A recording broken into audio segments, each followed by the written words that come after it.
सुप्रभात बच्चों, प्यारे बच्चों, कैसे हो?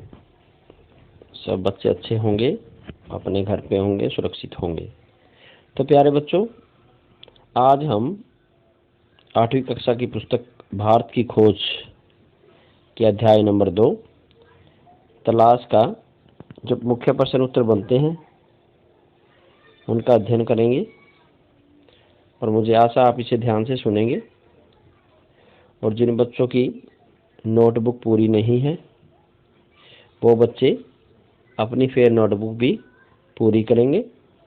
और सब बच्चे इसके जो मुख्य प्रश्न उत्तर हैं आज करेंगे, उन्हें लिख लिख के याद भी करेंगे। तो प्यारे बच्चों, ध्यान दीजिए। आज हमारे अध्याय का नाम है तलाश। तो उसके जो मुख्य प्रश्न उत्तर हैं वो इस प्रकार हैं। प्रश्न नंबर 1, भारत के अतीत की झांकी शीर्षक पाठ में लेखक ने किस काल का वर्णन किया है? जो हमारा जो तलाश है इसमें किस काल का अध्ययन किया गया बच्चों? अतीत काल का। अतीत काल जो बीत चुका है, जो बीता हुआ समय है, जो पुराना समय है, जो जा चुका है, जो भूतकाल है, जो इतिहास है, जो बीता हुआ समय अतीत काल का वर्णन किया है। प्रश्न नंबर 2, लेखक भारत के अतीत के इतिहास में किस रास्ते में पहुंचा था? किस रास्ते से पहुंचा था बच्चों? लेखक भारत के अतीत के इतिहास में पश्चिम के रास्ते से। कौन से रास्ते से पहुंचा था बच्चों? पश्चिम के रास्ते से। लेखक किसे खारिज करने का साहस कर रहा था? लेखक किसे खारिज करने का साहस कर रहा था? अतीत की विरासत को। किसको बच्चों? अतीत की विरासत को। कुंभ का स्नान किस नदी में किया जाता है? कुंभ का स्नान किस नदी में किया जाता है बच्चों? कुंभ का मेला जो 12 साल में लगता है, जहाँ पे एक बार लग गया तो उसके बाद वहाँ उसी जगह पे 12 साल में आता है। यहाँ इस मेले में पूरे भारत के और विदेशों से भी लोग इस मेले को देखने के लिए आते हैं। और जो गंगा जमुना सरस्वती का जो संगम है, जहाँ पे तीनों नदियाँ मिलती हैं, वहाँ पे स्नान करने के लिए आते हैं। इस मेले में स्नान करना पवित्र माना जाता है और इसमें हजारों नहीं लाखों की संख्या में लोग कुंभ के मेले में स्नान करने के लिए गंगा जी में जाते हैं। किस राजा ने अपने राज्यकाल में बौद्ध धर्म का प्रचार प्रसार किया था? किस राजा ने अपने राज्यकाल में बौद्ध धर्म का प्रचार प्रसार किया था बच्चों? सम्राट अशोक ने। किसने किया था? सम्राट अशोक ने। अगला प्रश्न देखते हैं बच्चों। लेखक ने यूरोप के देशों का भारत से आगे निकलने का क्या कारण बताया? लेखक ने यूरोप के देशों का भारत से आगे निकलने का क्या कारण बताया था बच्चों?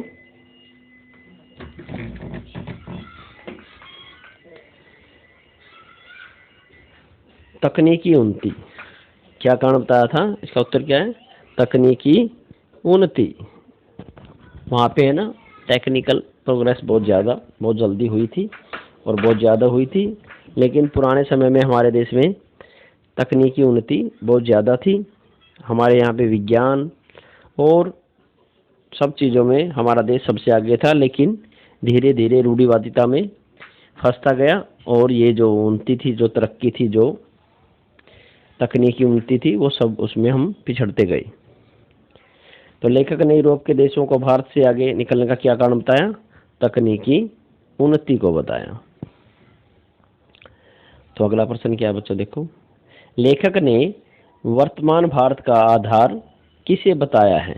लेखक ने वर्तमान भारत का आधार किसे बताया है?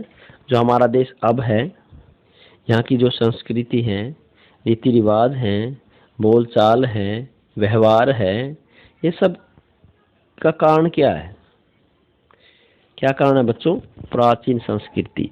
हमारी जो प्राचीन संस्कृति है, जो हमारी प्राचीन रीति रिवाज हैं, हमारे जो प्राचीन संस्कृति है, उसको वर्तमान समय का आधार बताया है।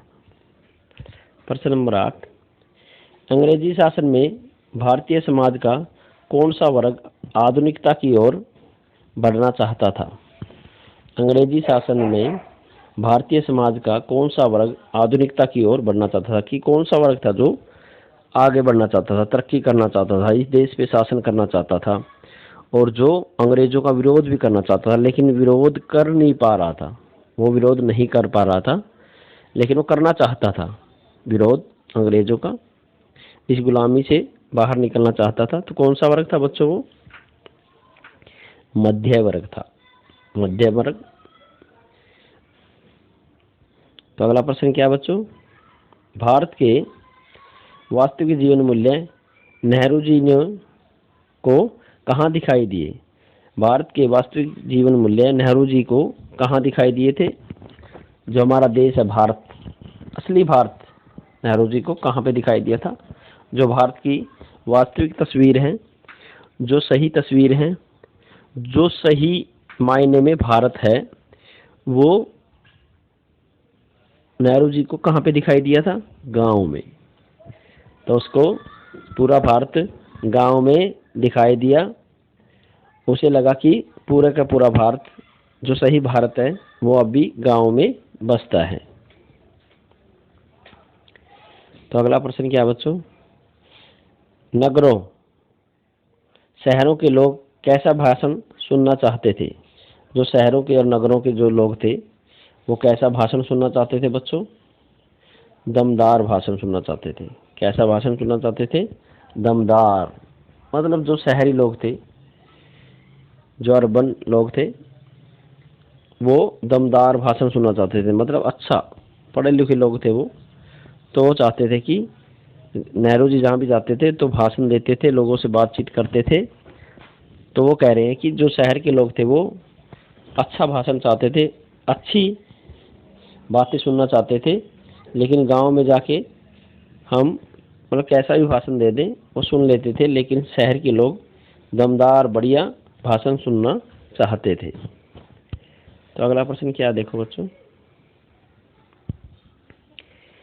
एक किसान ने भारत माता किसे कहा था? एक किसान था जो पंडित जवाहरलाल नेहरू जी को मिला था, तो उन्होंने भारत माता किसे कहा? तो पंडित जवाहरलाल नेहरू जी जब गांव में जा रहे थे, सभा कर रहे थे, तो उन्होंने एक आदमी से पूछा कि आप जो बोलते हो भारत माता की जय, ये भारत माता है कौन? किसे आप भारत माता मानते हैं?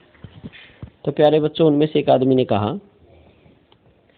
कि जो ये धरती है, ये हमारी माता है, यही भारत माता है। तो उन्होंने इसे भारत माता कहा था, इस धरती को भारत माता कहा था। तो प्यारे बच्चों, अगला प्रश्न क्या है? भारतीयों की किस विशेषता को बड़े से बड़ा दुर्भाग्य भी मिटा न सका था? भारतीयों की किस विशेषता को बड़े से बड़ा दुर्भाग्य, मतलब बड़े से बड़ा जो भी हादसा हो गया भारत देश के साथ, भारत के लोगों के साथ, वो गुलाम रहे या किसी के अधीन रहे, तो क्या विशेषता थी जो उनकी अब भी खत्म नहीं हुई गुलामी के बाद भी? वो क्या थी? विनम्रता थी। कौन सी थी भाई? विनम्रता। जो गुलामी थी, अंग्रेजों के गुलाम रहे, मुसलमानों के गुलाम रहे हमारे लोग, हमारा देश, तो लेकिन हमारी जो विनम्रता थी, सहिष्णुता थी, दया भाव था, वो खत्म नहीं हुआ था, वो अब भी लोगों में विद्यमान था। तो प्यारे बच्चों, इसका हम कै भाग पूरा कर चुके हैं।